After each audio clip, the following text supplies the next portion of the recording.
and welcome to Choices Global, a production of First Assembly of God, Wortmanville, Georgetown, Guyana. On this program, we curate and cultivate conversations pertinent to nation building. Our topic today will examine the attributes of a leader in times of change, conflict, or polarization. We have an awesome panel today, and they include Gavin Walker, a pastor of a thriving church in Columbus, Ohio, USA, and an unemployment insurance consultant who is involved in several community projects in his area. We have Marissa Messiah, an HR specialist and youth advocate, as well as a former commissioner for Rights of the Child Commission. Joelle Lee is our marketing manager in the private sector with an inordinate passion for national development and influential leadership. Limar is a UWI law graduate and Caribbean personality, and I consider him our youth delegate. We also have Mr. Kurt Corbin, a security project management and administration professional residing in Geneva, Switzerland, with yours truly, Siobhan Corbin, your moderator for this segment. Today, as we examine leadership in times of change, conflict, and polarization, we have an opportunity to use Rehoboam as our protagonist, and the account is found in First Kings chapter 12. And yes, we are using kingdom principles so that we could bring a different brand of leadership to the world, to the nations, and to our communities.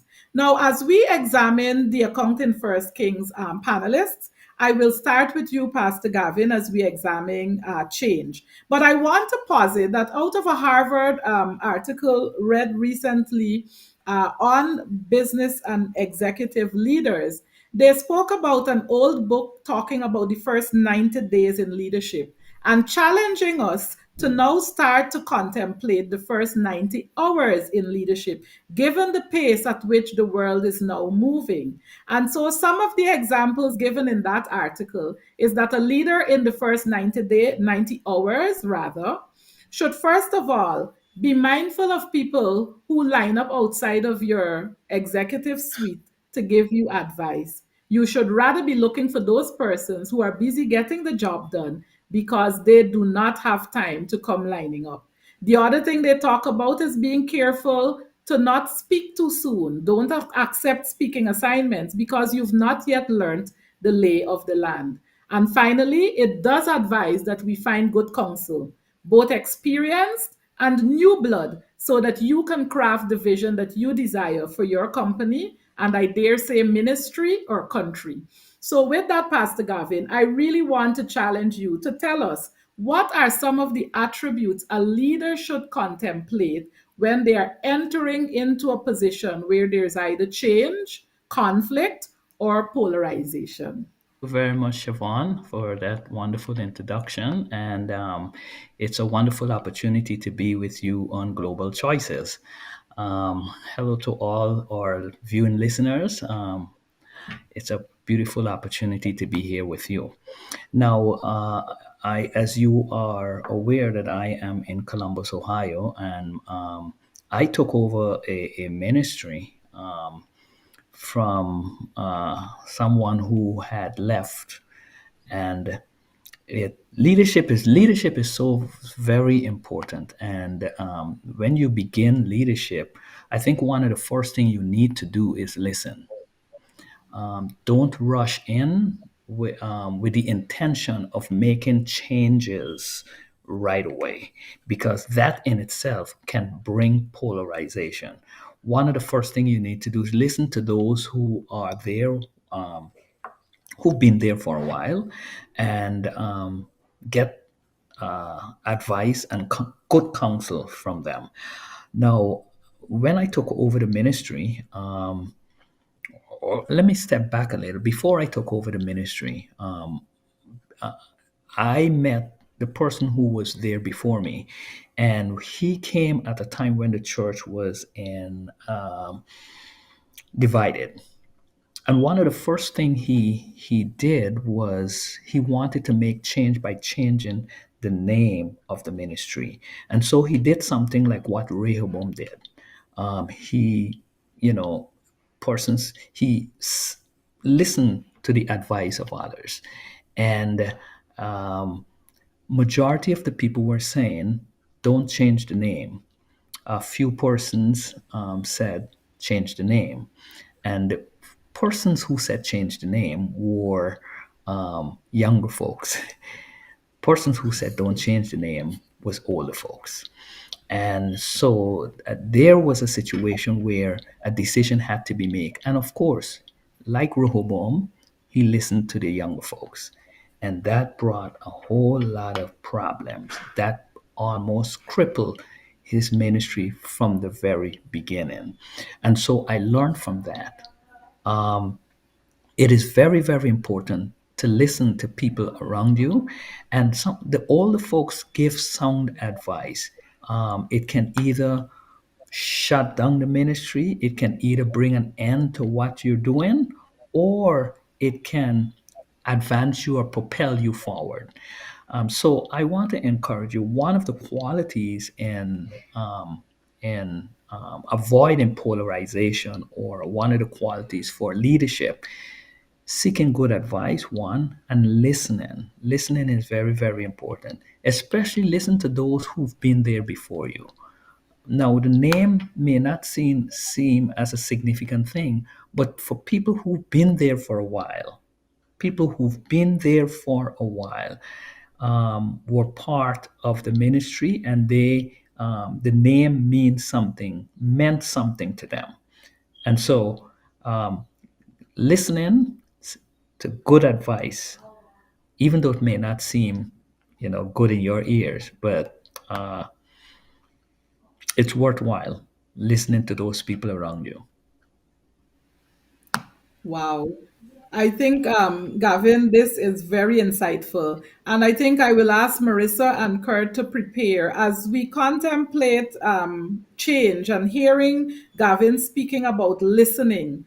I think that sometimes we struggle as leaders to determine should it be listening to the older, mature persons or the younger ones. And I dare say there's a place for both.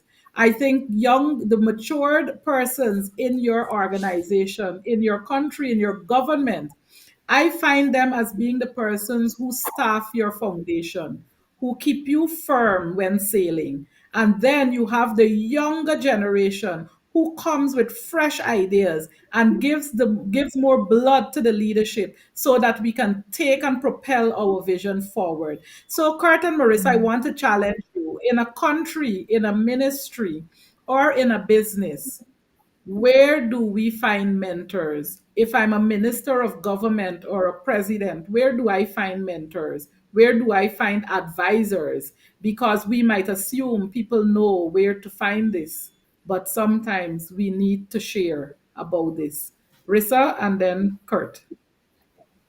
I like how you posed the question because it made me think, where do you find these advisors? But then I, in experience, I would say it's not so much where you find the mentors and advisors, because I'm going to frame it this way. You just come to power and you now have an office. You're a minister of something. Your office is going to be inundated with everyone. People come to you, good, bad. Everybody wants to give advice. Everybody wants to um, give support. People want to guide you, as to what your policy should be, if you should make changes. The way that you distinguish and sift through the noise, I believe, is discernment. You cannot escape that fact. I think you go into any office, public office, governance. You go into it with your cadre of close friends or your cadre of advisors. However, I believe that when you get in there and you're on the ground, I think that you will need discernment to be able to determine what advice should I take. And discernment is separate from ego.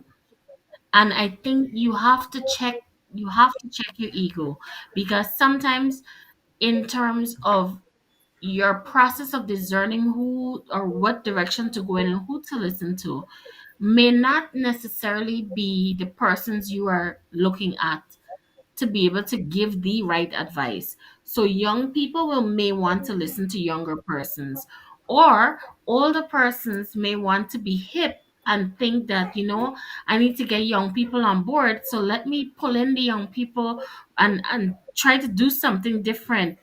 And so the only distinction there is discernment, I believe.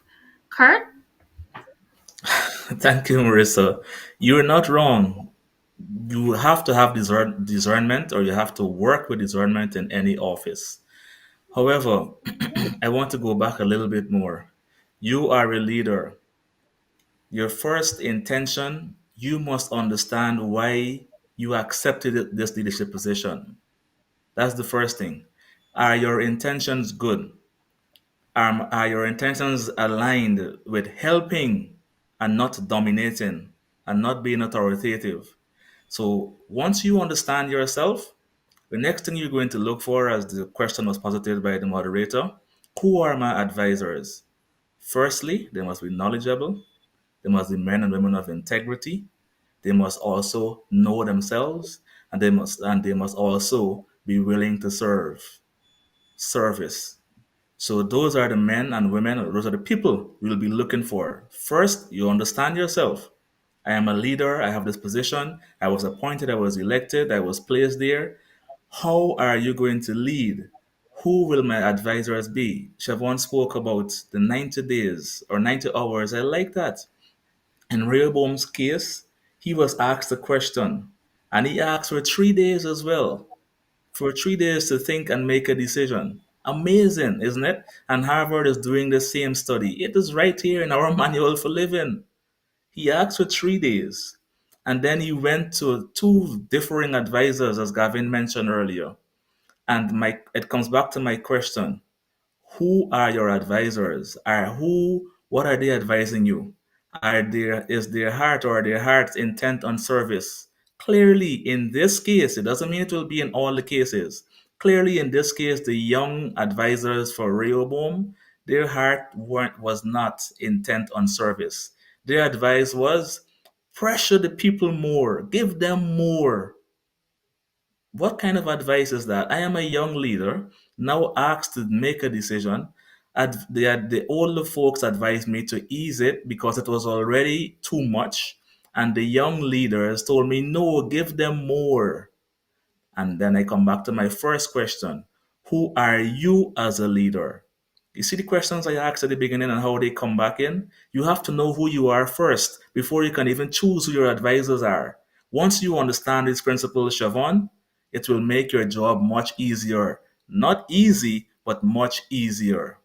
I want to add, from the perspective of a young person on this topic. You know, I I, I love the observations that my colleagues would have already made, and I love the point that Chevron started with the importance of 90 days.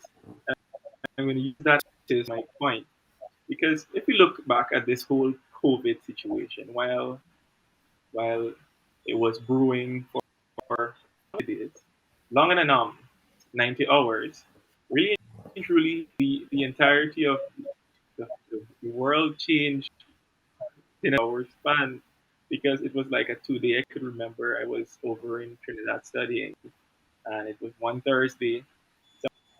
Some we were closing our airport, and you know, basically my life went from an in-person college student to about 2 years, just over 90 days, just over 90 hours period. Sorry, but why I mentioned COVID-19, um, I had the privilege of working with Dr. Messiah, and I watched how he utilized the council to really and truly deal with this whole and navigate COVID-19 and his ministry.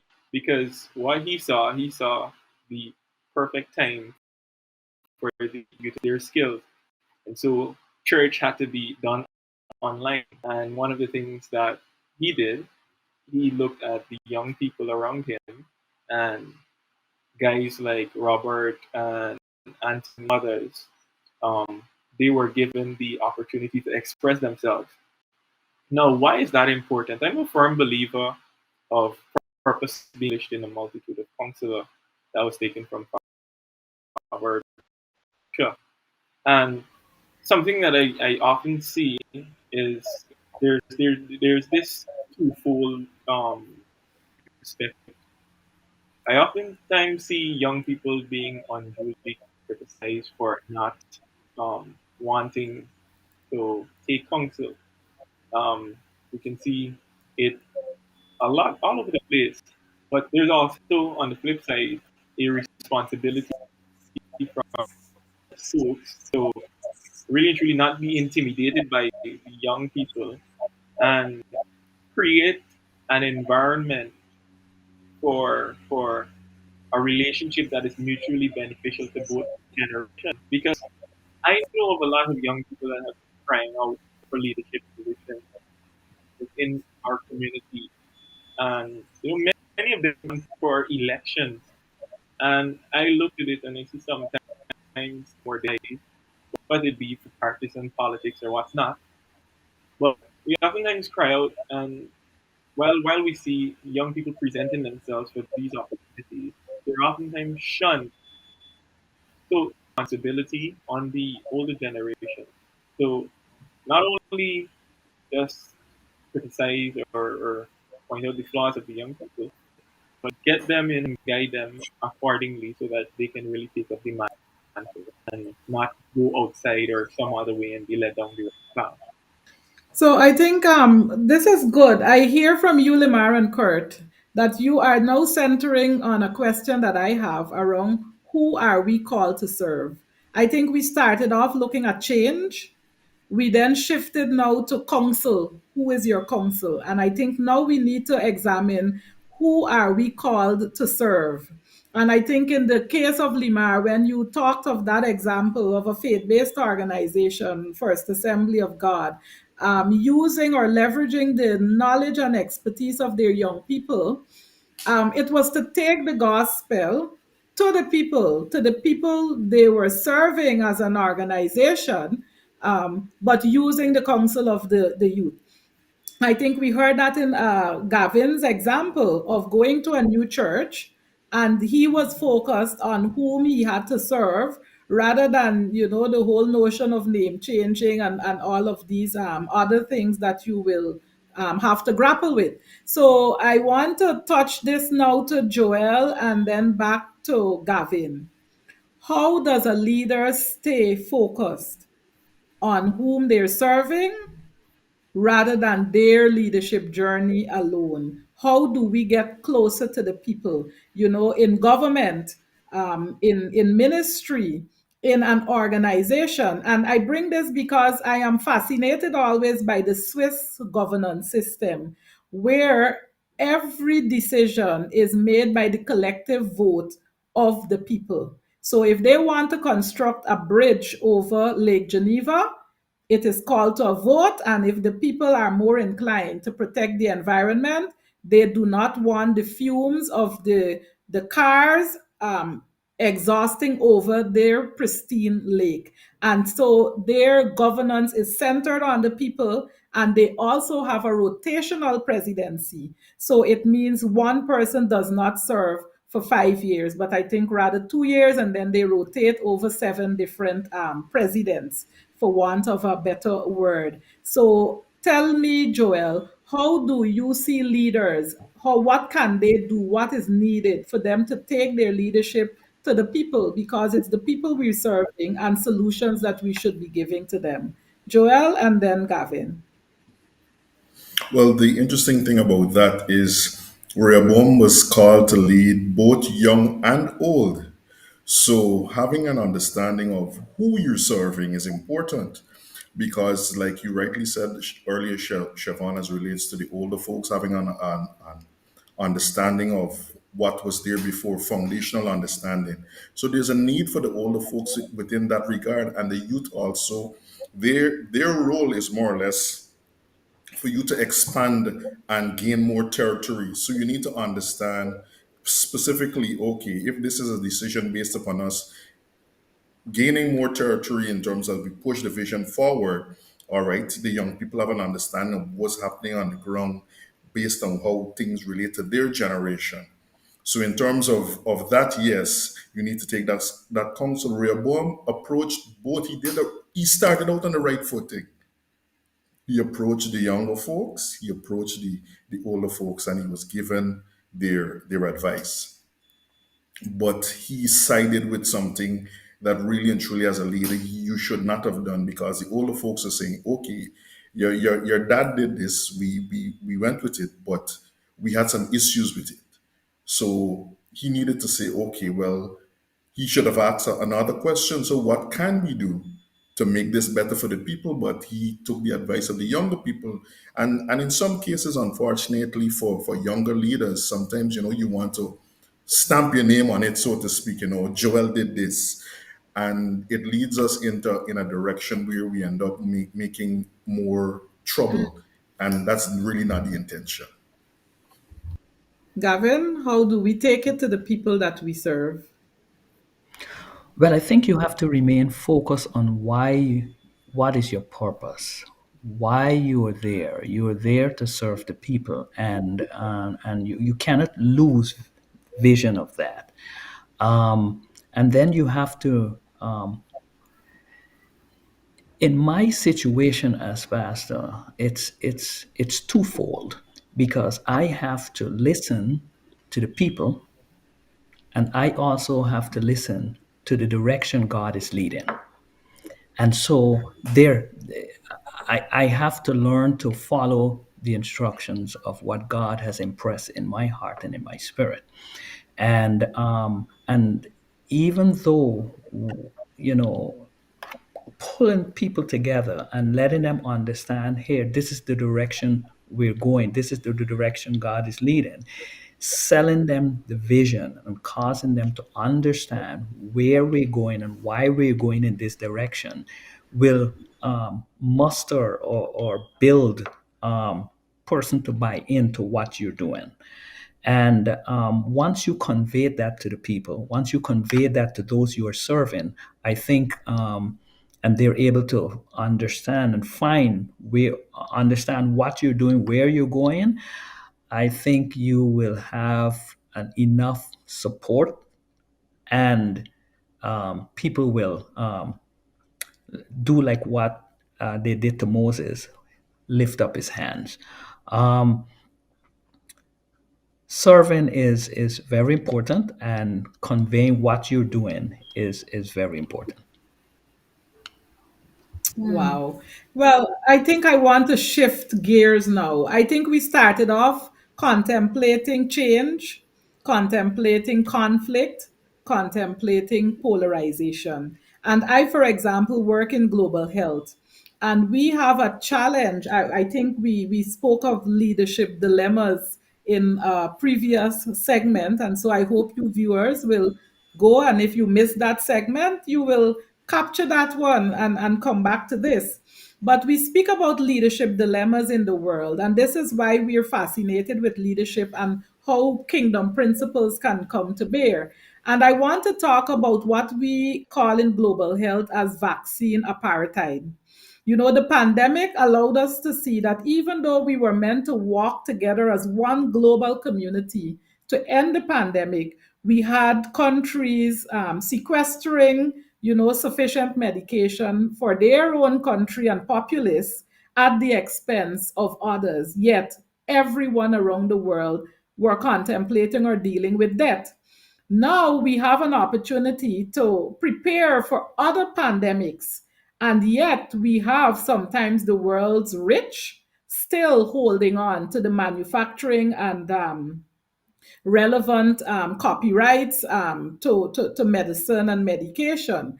And so I want to challenge us again as we bring biblical principles to bear that I want to posit, there is a space for our faith, there is a space for our spirituality, And as Marissa said at the beginning, there is a space for discernment that comes from a very deep place. And so, to all of the panelists, starting with Marissa, I want you to go back to a particular biblical protagonist that has developed or delivered a leadership solution in change or conflict.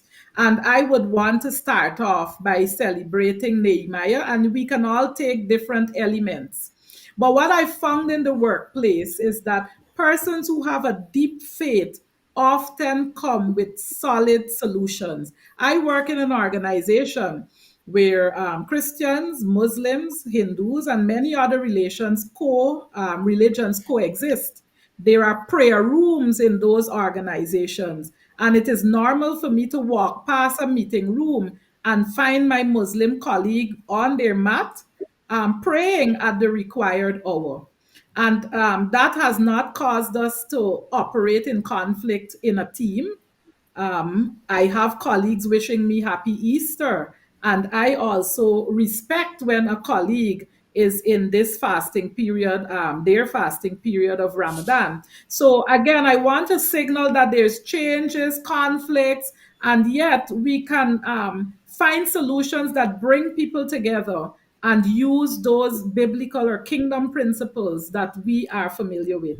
And so I want to celebrate Nehemiah because when his city, the city of Jerusalem, was destroyed, he used his position in a diplomatic role, I'd want to say, and he was able to garner resources and take it back. But what I loved was that when the building was done, they were there praying and thanking the higher authority, our Lord Jesus, for providing the resources and bringing them together and to a state of completion or wholeness. And so, with that, Marissa, I want to challenge you and then Joel to share your examples in 2 minutes each. Okay, thanks for putting me on the spot. I was reading about Joseph and Joseph's role as a leader, and he had a role as a follower, as a supporter, as an advisor to the king. I really enjoyed it because you are able to follow Joseph's arc in terms of his professional life. And then there was a moment when he was the head of the entire household. His master trusted him implicitly, and then the wife tried to say that he was assaulting him. And we know the Me Too movement is really big and a really good focus now. So he had a moment and was sent to jail. And in jail, you would think that he would, wonder, oh my God, what you said I'm a leader. How am I going to lead in jail? And this man was so driven by the vision that God put in his heart that he continued doing what he knew to do, which is lead. And so, even in that circumstance, he was a leader. And that ability that he had to be able to discern, decipher, interpret dreams, that ability, among all of his other abilities, was the thing that got him out of jail and made him an advisor to the president, well, the king. So I'm gonna say it doesn't matter what people may do to you. Your skill, your talent, your ability is something that God will never take back. And that is something that will see you through to the next level. And so, in terms of clarity of focus, he always maintained going going back and being very clear about what it is he was supposed to do in that moment. He never gave bad advice. He always ensured that his people were protected. And in the final analysis, ended up saving not only his family, not only the king, but an entire nation of people through a famine. So that would be Joseph, would be my leader. Well, I would say the tribe of Issachar, because they understood at times one of the critical things that any leader must understand where you are.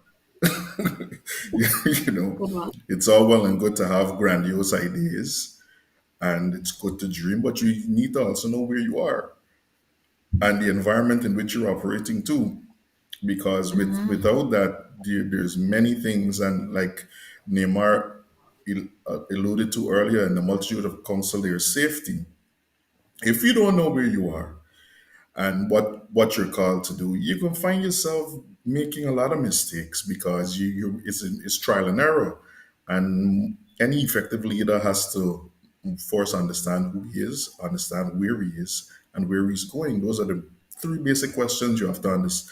You need to have a clear understanding of and be able to, because that will help you to now discern the advice that is coming to you in terms of those who are around you, those who have their own personal agendas, like we saw in the case of Rehoboam, and how to navigate through that. So I would say, like the people of Issachar, we need to understand the times.